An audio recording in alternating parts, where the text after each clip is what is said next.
ओम शांति आजिर साकार महावाक्य 13/8/2025 मधुर संतान माने ब्रह्मा हेउछंती अकाल मूरत बाबांकर कथावार्ता चलप्रचल हेउथिबा सिंहासन जेतेबेले से ब्राह्मण शरीर रे आसंती सेतेबेले तुम ब्राह्मण मानंकु रचना करिथांती। प्रश्न बुद्धिमान संतान माने केउ रहस्य को बुझी ठीक रीति रे बुझाई पारिबे? उत्तर ब्रह्मा किए एवं से ब्रह्मारु विष्णु किपरि हेउछंती?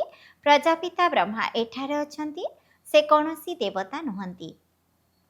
ब्रह्मा ही ब्राह्मण मानक द्वारा ज्ञानयज्ञ रचना करछंती। एही सब रहस्य बुद्धिमान संतान माने ही बुझाई पारिबे।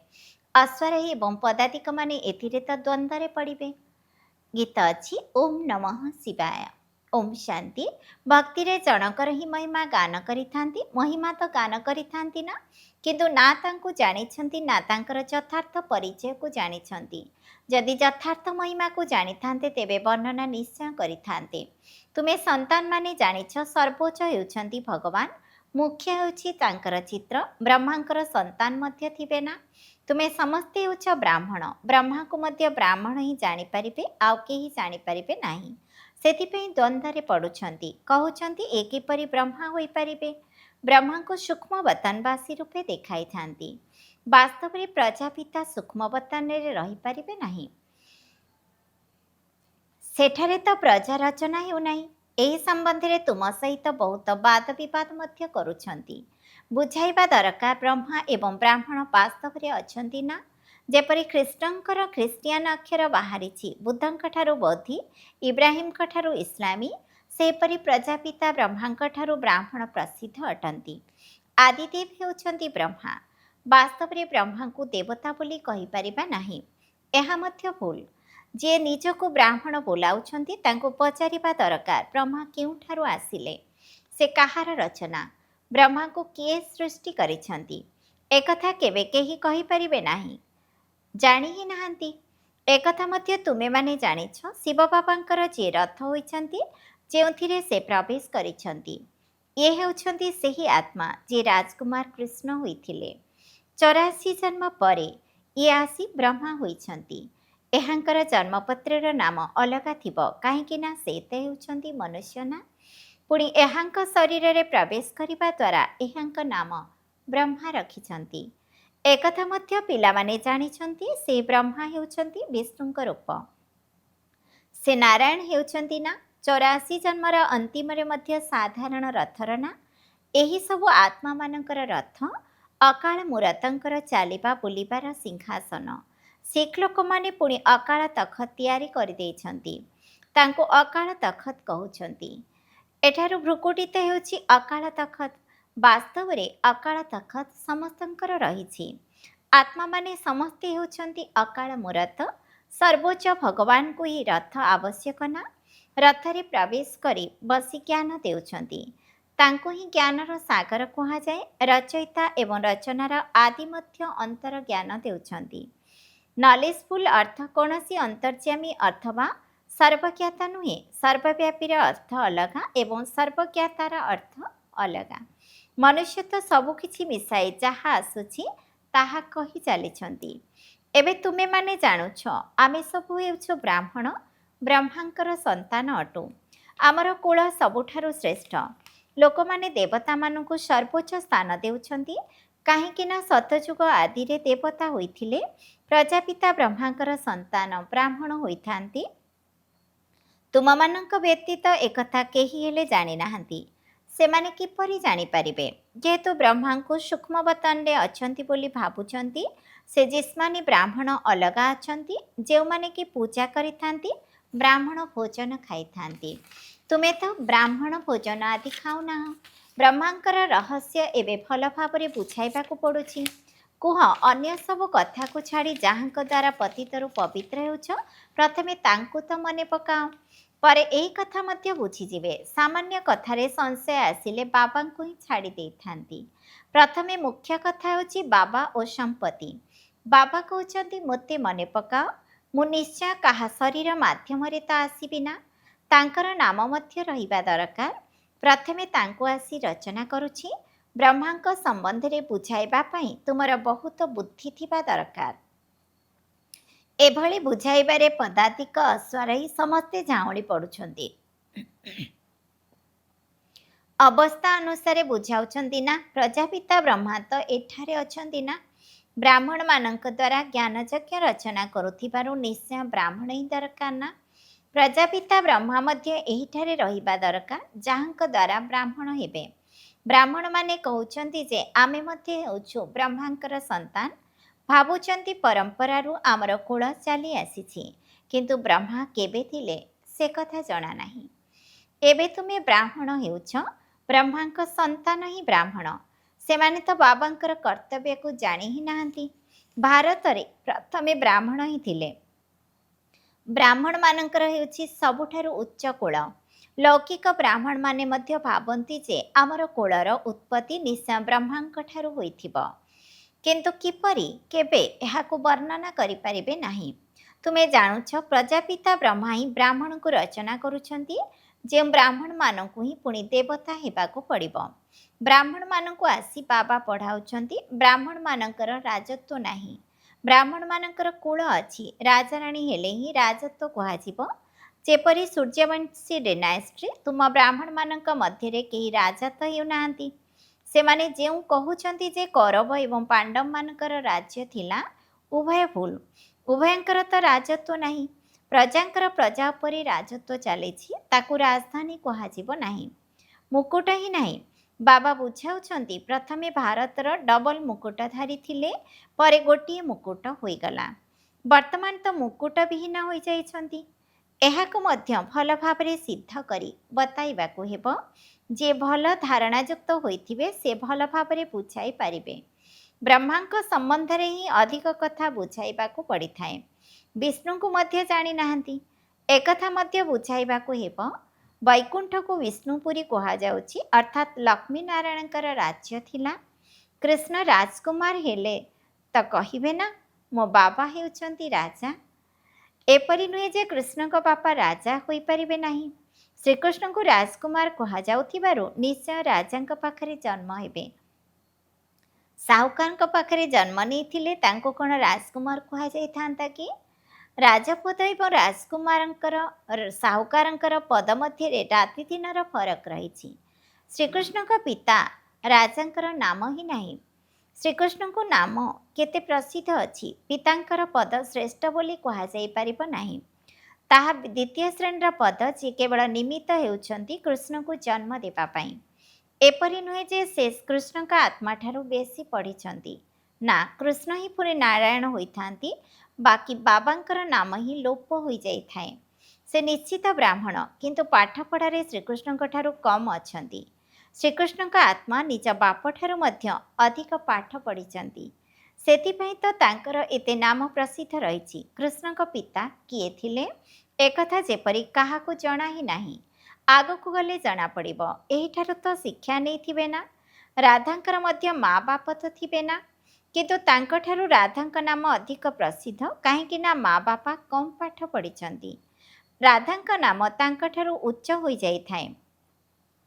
ଏହା ହେଉଛି ପ୍ରାଞ୍ଚଳ ପିଲାମାନଙ୍କୁ ବୁଝାଇବା ପାଇଁ।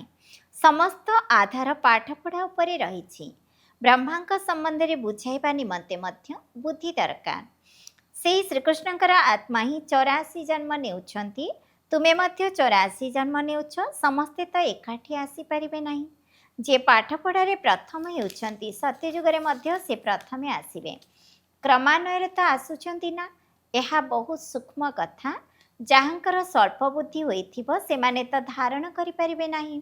କ୍ରମାନ୍ୱୟରେ ଧାରଣ କରିଥାନ୍ତି। ତୁମର କ୍ରମାନ୍ୱୟରେ ବଦଳି ହେଉଛି କେତେ ବଡ଼ ଲମ୍ବା ଧାଡ଼ି ଲାଗିବ।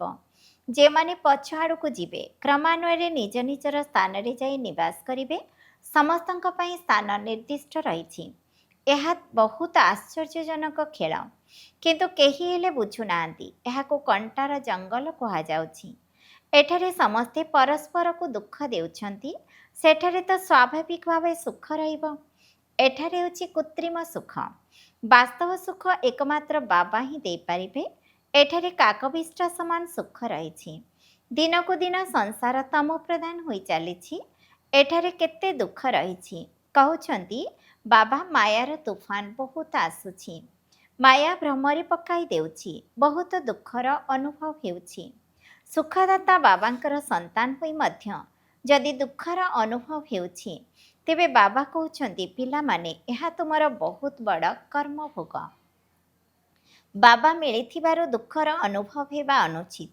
ଯାହା କିଛି ପୁରୁଣା କର୍ମଭୋଗ ଅଛି ତାକୁ ଯୋଗ ବଳ ଦ୍ୱାରା ଚୁକ୍ତ କର। ଯଦି ଯୋଗ ବଳ ନଥିବ ତେବେ ଦଣ୍ଡ ଭୋଗୀ ଚୁକ୍ତ କରିବାକୁ ପଡ଼ିବ। ଦଣ୍ଡ ସାଥେ ଜୋରିମନା ଭଲ କଥା ନୁହେଁ। ଭଲ ଭାବେ ପୁରୁଷାର୍ଥ କରିବା ଦରକାର, ନଚେତ୍ ପୁଣି ଟ୍ରିବ୍ୟୁନାଲ ବସିବ। ପ୍ରଜା ତ ଢେର ଅଛନ୍ତି, ସେମାନେ ତ ଡ୍ରାମା ଅନୁସାରେ ଗର୍ଭ ଜେଲରେ ବହୁତ ଦଣ୍ଡ ଭୋଗ କରିଥାନ୍ତି। ଅଶୁଦ୍ଧ ଆତ୍ମାମାନେ ବହୁତ ଭଟକୁଥାନ୍ତି ମଧ୍ୟ। କେହି କେହି ଆତ୍ମା ବହୁତ କ୍ଷତି କରିଥାନ୍ତି। ଯେତେବେଳେ କାହା ମଧ୍ୟରେ ଅଶୁଦ୍ଧ ଆତ୍ମା ପ୍ରବେଶ କରିଥାଏ ସେତେବେଳେ କେତେ ହଇରାଣ ହୋଇଥାନ୍ତି। ନୂଆ ଦୁନିଆରେ ଏଭଳି କଥା ହୁଏ ନାହିଁ। ଏବେ ତୁମେ ପୁରୁଷାର୍ଥ କରୁଛ ଆମେ କିପରି ନୂଆ ଦୁନିଆକୁ ଯିବୁ। ସେଠାକୁ ଯାଇ ନୂଆ ନୂଆ ମହଲ ତିଆରି କରିବାକୁ ପଡ଼ିବ। କୃଷ୍ଣଙ୍କ ଭଳି ରାଜାମାନଙ୍କ ପାଖରେ ଜନ୍ମ ନେବ। କିନ୍ତୁ ଏତେ ମହଲ ଆଦି ସବୁ କ'ଣ ପୂର୍ବରୁ କ'ଣ ନିର୍ମାଣ ହୋଇଥିବ କି? ସେସବୁକୁ ତ ପୁଣି ତିଆରି କରିବାକୁ ପଡ଼ିବ। କିଏ ରଚନା କରୁଛନ୍ତି, ଯାହାଙ୍କ ପାଖରେ ଜନ୍ମ ନେଇଥାନ୍ତି। ଗାୟନ ମଧ୍ୟ ରହିଛି, ରାଜାମାନଙ୍କ ପାଖରେ ଜନ୍ମ ହେବେ। କ'ଣ ସବୁ ହେବ ତାହା ତ ଆଗକୁ ଗଲେ ଦେଖିବ। ଏବେଠାରୁ ତ ବାବା ବତାଇବେ ନାହିଁ।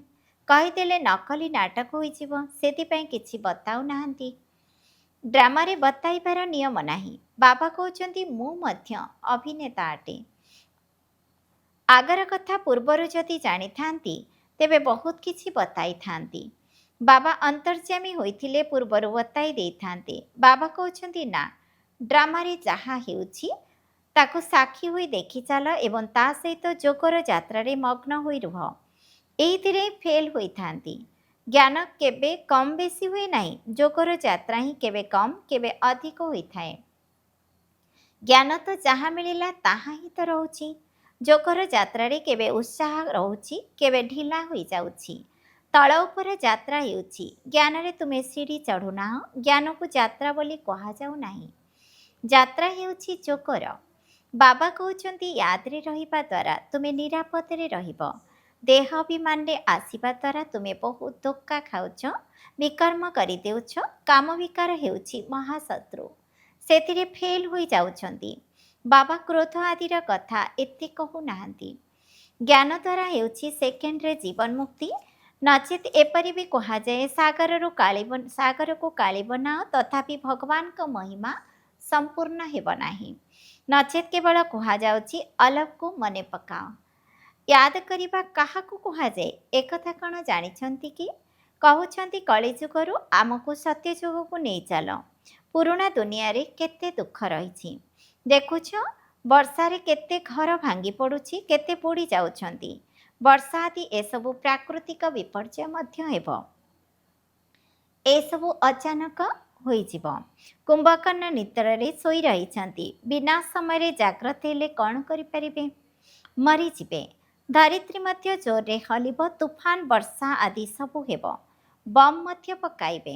କିନ୍ତୁ ଏଠାରେ ପୁଣି ଗୃହଯୁଦ୍ଧ ମିଶିଯିବ। ରକ୍ତ ନଦୀରେ ଗାୟନ ରହିଛି। ଏଠାରେ କେତେ ମାରପିଟ୍ ହେଉଛି, ପରସ୍ପର ଉପରେ କେସ୍ କରି ଚାଲିଛନ୍ତି। ସେମାନେ ଲଢ଼ିବେ ମଧ୍ୟ ନିଶ୍ଚୟ। ସମସ୍ତେ ହେଲେ ପିତୃହୀନ। ତୁମେ ବାବାଙ୍କର ହୋଇଛ, ତୁମକୁ କୌଣସି ଲଢ଼େଇ ଆଦି ଦରକାର ନାହିଁ। ବ୍ରାହ୍ମଣ ହେବା ଦ୍ୱାରା ତୁମେ ବାବାଙ୍କର ହୋଇଗଲ। ବାପ ଅଥବା ପତିଙ୍କୁ ଧନୀ ବୋଲି କୁହାଯାଏ। ଶିବ ବାବା ତ ହେଉଛନ୍ତି ପତିମାନଙ୍କର ପତି। ନିର୍ବନ୍ଧ ହୋଇଗଲେ ତ କହିଥାନ୍ତି ଆମେ ଏପରି ସ୍ୱାମୀଙ୍କ ସହିତ କେବେ ମିଶିବୁ। ଆତ୍ମାମାନେ କହୁଛନ୍ତି ଶିବ ବାବା ଆମର ତ ଆପଣଙ୍କ ସହିତ ନିର୍ବନ୍ଧ ହୋଇସାରିଛି, ଏବେ ଆପଣଙ୍କ ସହିତ ଆମେ କିପରି ମିଶିବୁ।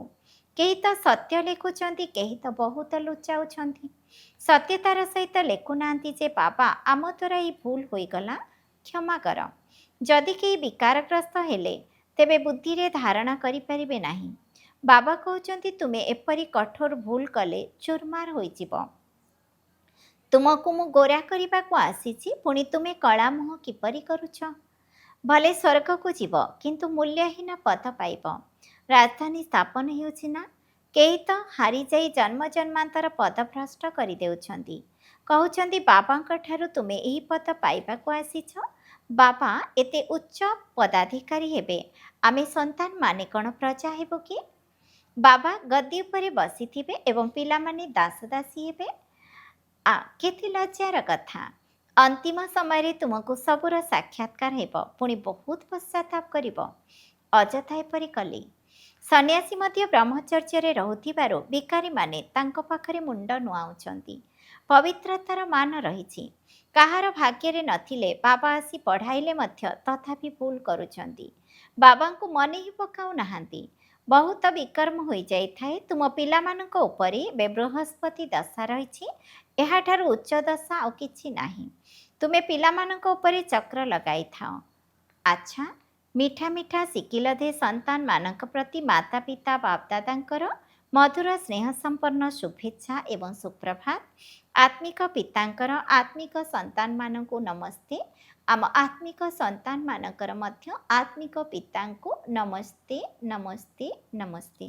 ଧାରଣ ପାଇଁ ମୁଖ୍ୟ ସାରାଂଶ 1 ନମ୍ବର। ଏହି ଡ୍ରାମାର ପ୍ରତ୍ୟେକ ଦୃଶ୍ୟକୁ ସାକ୍ଷୀ ହୋଇ ଦେଖିବାକୁ ହେବ। ଏକମାତ୍ର ବାବାଙ୍କର ସ୍ମୃତିରେ ମସ୍ତ ରହିବାକୁ ହେବ। ଯୋଗର ଯାତ୍ରାରେ କେବେ ବି ଉମଙ୍ଗ ଉତ୍ସାହ କମ୍ ନ ହେଉ। 2 ନମ୍ବର। ପାଠପଢ଼ାରେ କେବେ ଗଫଲତ ଅର୍ଥାତ୍ ଅବହେଳା କରିବା ଅନୁଚିତ। ନିଜର ଶ୍ରେଷ୍ଠ ଭାଗ୍ୟ ଗଢ଼ିବା ପାଇଁ ପବିତ୍ର ନିଶ୍ଚିତ ହେବାକୁ ପଡ଼ିବ। ମାୟାଠାରୁ ହାରିଯାଇ ଜନ୍ମ ଜନ୍ମାନ୍ତର ପାଇଁ ନିଜର ପଦ ଭ୍ରଷ୍ଟ କରିବାର ନାହିଁ। ବରଦାନ।